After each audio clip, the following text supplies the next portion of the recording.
This is an antibiotic. We all know it. What a great invention. Saving lives since 1928. Patients love it because they trust it. Doctors like it because they know it works and because their patients trust it. However, doctors also know that the overuse of antibiotics causes resistance to it, which forces pharma companies to develop new strains of antibiotics all the time.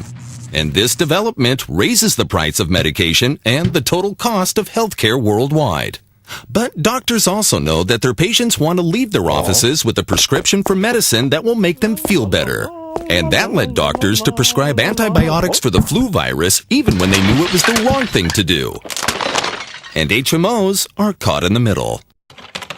On the one hand, HMOs want to help their doctors provide correct and adequate medical treatment for their members.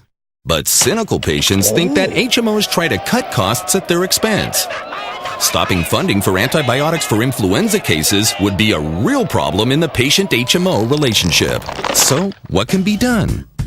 We joined forces with an Israeli HMO and together put SIT to work, trying to tackle this problem. A group of healthcare professionals was assembled, taught some elements of the SIT method, and facilitated a process to arrive at new ideas to solve this festering problem.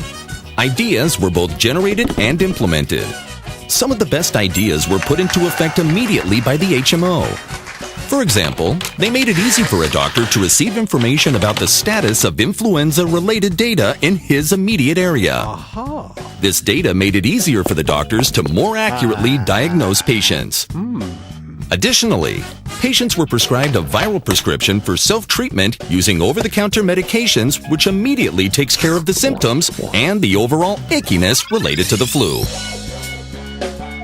The solution considered most innovative, however, was the invention of the delayed antibiotics prescription, a prescription for antibiotics that only becomes fillable at a pharmacy 24 hours after the patient sees the doctor. We all know that flu symptoms typically disappear in the 24 to 48-hour range, so by the time it was valid the next day, many patients simply no longer felt the need to fill the prescription. Another surprising result of the SIT process was the HMO's decision to spend money to educate the public around this issue. It sponsored a nationwide media campaign discouraging the unnecessary use of antibiotics for viral illnesses. Even more impressive is that major media organizations joined the HMO to create a TV miniseries to promote education on the abuse of common medications. And the most important result?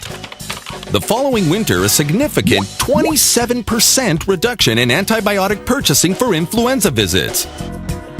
Such a result was hailed by medical journals as a best practice and received international recognition, leading to the adoption of several of these solutions by HMOs around the world.